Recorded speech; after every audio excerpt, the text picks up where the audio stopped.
Halo Mobilmania, selamat datang di mobilman.id. Kali ini kita akan mereview Subaru Forester.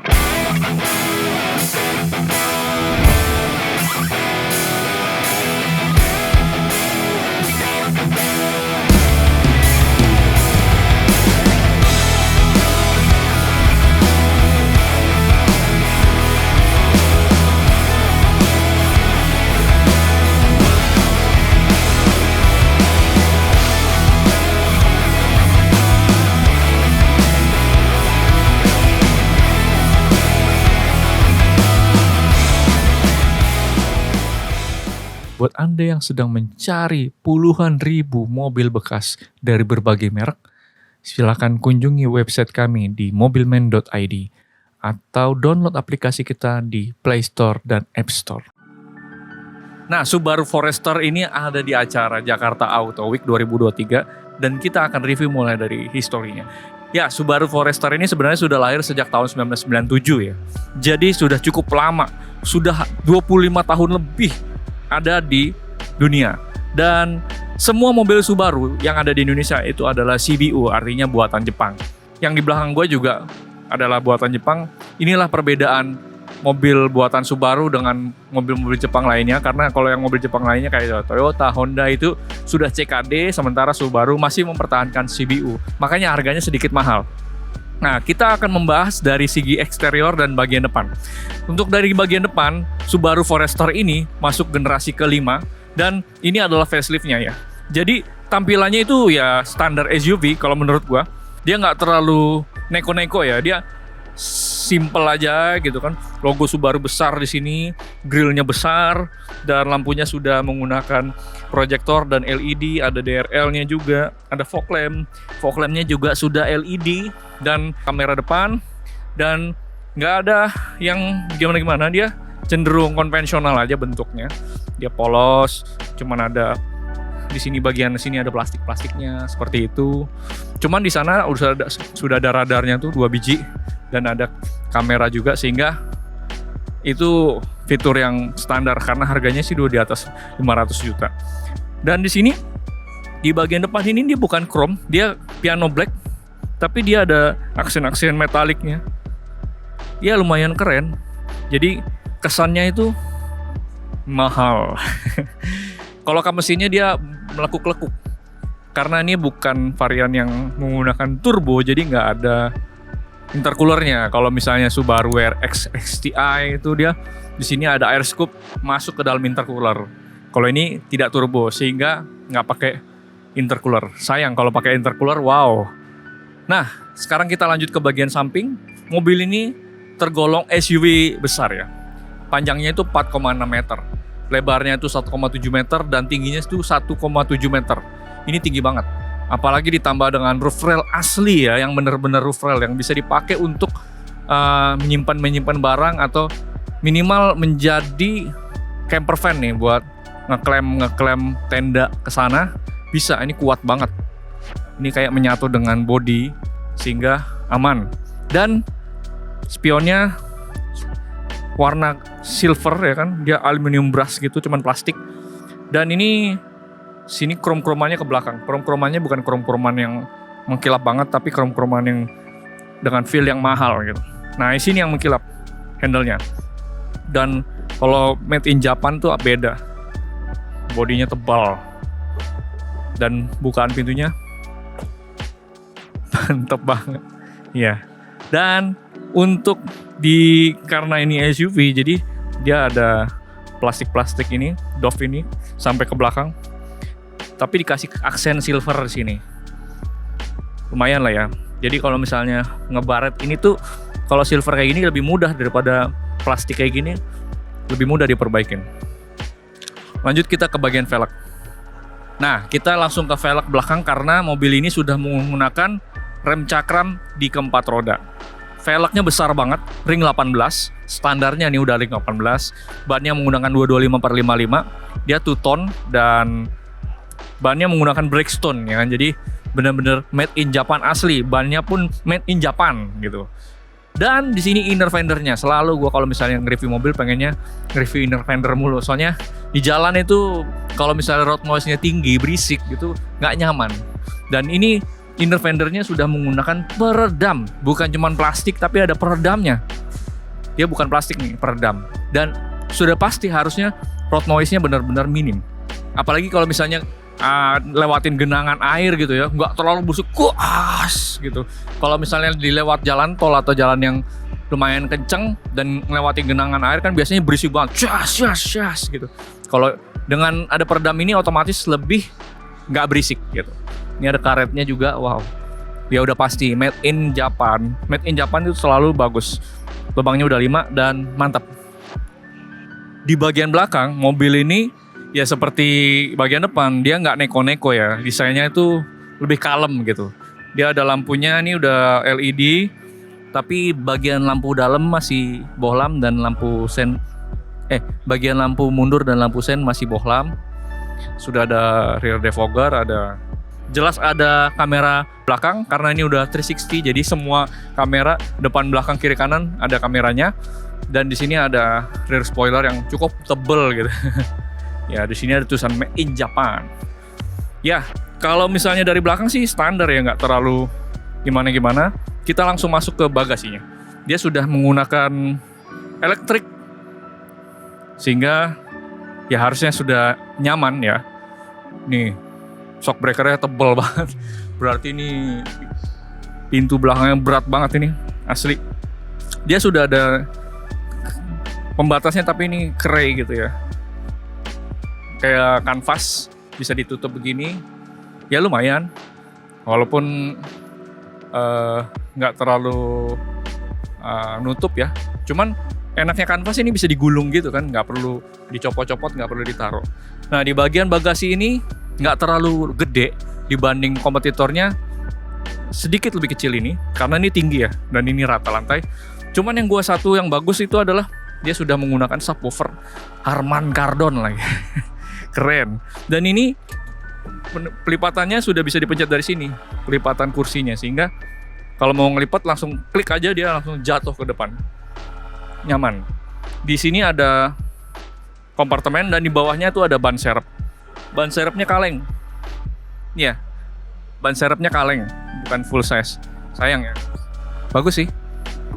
Semuanya tertutup tuh. Ya, namanya Made in Japan.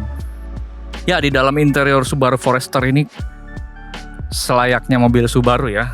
Dia nggak terlalu neko-neko gitu ya. Dalamnya standar, bahkan AC-nya belum digital, dia masih puter-puter. Dan head unitnya itu nggak terlalu gede-gede banget, tapi dia double, 2 jenis, sana ada, sini ada. Untuk speedometernya juga masih analog, baru ada MID kecil di tengahnya. Setirnya juga, kalau setir sih oke lah, dari dulu Subaru memang keren di setir. Dan dia belum flat bottom, tapi tombol-tombolnya udah banyak nih. Cruise control udah adaptif, dan dia juga sudah ada voice command. Untuk joknya dia udah elektrik. Di bagian penumpang sudah elektrik. Ya, sudah elektrik juga. Jadi nyaman ya. Tapi kalau untuk tilt dan teleskopik masih manual. Dan mobil ini all wheel drive dan ini bisa disetting di sini. Bahkan ada memori buat pengaturan bukaan bagasi sehingga bisa disetting mau buka seberapa tingginya. Lalu di sini dia ada 360 kamera seperti yang gue bilang tadi. Di sini juga ada modenya karena ini 4-wheel drive sehingga bisa diatur mau di snow, dirt atau snow mud, macam-macam. X mode dia namanya. Electric parking brake dan maticnya sudah CVT. Dan ini ada armrest, ada cup holder 2. Sayangnya belum wireless charging, nggak ada ya. Ya nggak ada wireless charging. Cuman ya kualitas materialnya ini empuk loh coy. Bagian sini sampai depan-depan empuk. Ini empuk, soft touch. Ini bukaannya udah halus. Joknya juga sudah perforated sehingga nggak akan panas karena kan di sini disinari matahari ya. Kalau misalnya punggungnya panas tuh berkeringat ya turun-turun punggungnya basah. Tapi ini enggak, sudah perforated. Nah sayangnya power window-nya ini cuma auto yang depan, yang belakang nggak auto. Tanggung banget gitu loh. Kenapa sih Jepang nggak totalitas gitu? Kalau Eropa, bahkan mobil Cina sekarang udah totalitas gitu, nggak pakai tanggung-tanggung dia gitu. Kalau ini ya elah, depan doang, belakang nggak, tinggal nambah sekian aja. Susah banget sih, gue juga aneh. Lalu di sini ada sun visor, ada vanity mirror dan lampunya juga. Ini untuk penempatan kacamata dan ini untuk membuka panoramic roof. Lalu juga ada pengaturan di sini untuk rem otomatisnya ya, ketika misalnya terjadi terlalu mepet dan dia harus ngerem otomatis bisa dimatiin dari sini. Dan di sini juga lane departure warningnya juga bisa dimatiin dari sini. Tapi sayangnya spionnya ini masih biasa banget. Orang Jepang suka ya spion-spion kayak gini ya. Kalau gue pengennya spion yang keren gitu. Kalau bisa udah auto dimming. Grand Vitara aja udah ada, ini belum loh. Bayangin, sedih juga. Tapi udah ada handle di sini yang gue suka nih. Ini atapnya tinggi banget, serius. Karena ada panoramic roof juga, tapi sebenarnya atapnya tinggi banget. Ini kalau gue turunin lagi joknya, ya udah mentok. Ini tinggi banget. Jadi kabinnya ini berasa banget luasnya. Terus di sini udah ada engine start stop button karena udah keyless entry, lalu juga ada auto headlamp dan auto rain sensor, udah jadi standar. Udah oke sih. Ada memory seat juga. Memory seatnya cuma 2. Bagian sininya soft touch, mantap. Paten sih. Kalau mobil buatan Jepang itu build quality-nya paten. Mantap. Kita ke bagian belakang. Di bagian belakang joknya rebah banget, berasa langsung ya kan. Jadi berasa enak gitu loh. Karena nih joknya lebih tinggi daripada bagian depan dan ini lebih rendah sehingga penumpang belakang roomy banget berasanya. Ini luas gitu loh, bener-bener wah lega gitu. Bener-bener nggak sempit gitu. Bukan cuman kakinya, tapi suasana kabin jadi lega banget. Apalagi ada panoramic roof ini bener-bener enak gitu ya. Udah gitu sandaran kakinya sampai ke depan, sampai ke ujung paha nih. Jadi enak. Dan ini juga perforated juga. Ada AC-nya, mantap. Dan ada soket-soket untuk charging ya, biasa standar. Karena ini panoramic roof, jadi mau nggak mau tonjolannya agak turun gitu ya atapnya, sehingga headroomnya cuman hampir 5 jari doang, 5 jari lebih lah, nggak terlalu tinggi banget. Tinggi gue 171 cm, jadi nggak terlalu tinggi. Tapi di sini ada armrestnya yang ada cup holder. Kalau buat 2 orang di belakang bisa pakai armrest. Joknya udah isofix dan nyaman. Kalau buat menggunakan jasa supir masih oke lah. Subaru Forester. Nah, di bagian mesin, mobil ini menggunakan mesin boxer. Rata-rata orang mencari Subaru karena mesinnya menggunakan mesin boxer. Di dunia cuma ada Porsche dan Subaru yang menggunakan mesin boxer. Artinya piston itu kiri kanan, bukan ke atas. Jadi 2 kiri 2 kanan karena ini 4 silinder. CC-nya 2000 cc non turbo, dia menghasilkan 156 PS dan torsinya 196 Nm. Yang artinya ya cukup lah ya untuk mesin 2000 cc non turbo. Dan karena ini boxer, jadi turun banget gitu, rendah banget. Itulah keunggulan boxer, dia center of gravity-nya rendah dan ini mesinnya agak ke tengah ke belakang. Jadi crumple zone-nya tuh dalam. Mulai dari ujung sini sampai ke mesin itu kira-kira 30 sentian gitu. Jadi safety. Sayangnya ya mobil harga mahal ini masih menggunakan batang-batang gini ya. Kenapa nggak udah pakai hidrolik gitu? Mobil-mobil Eropa sudah semuanya hidrolik tapi ini belum. Tapi untungnya sih finishing itu rapih gitu ya. Ini udah ada penutup plastiknya. Tuh di situ ada firewall, ada peredamnya tebal banget. Asli peredamnya tebal banget. Tebal banget. Ini kira-kira 2 sentian nih. Tebal banget. Dan finishingnya jauh lebih bagus daripada mobil-mobil buatan Indonesia ya. Maksudnya rakitan Indonesia ini rapih gitu. Bener-bener wow, kualitasnya bagus.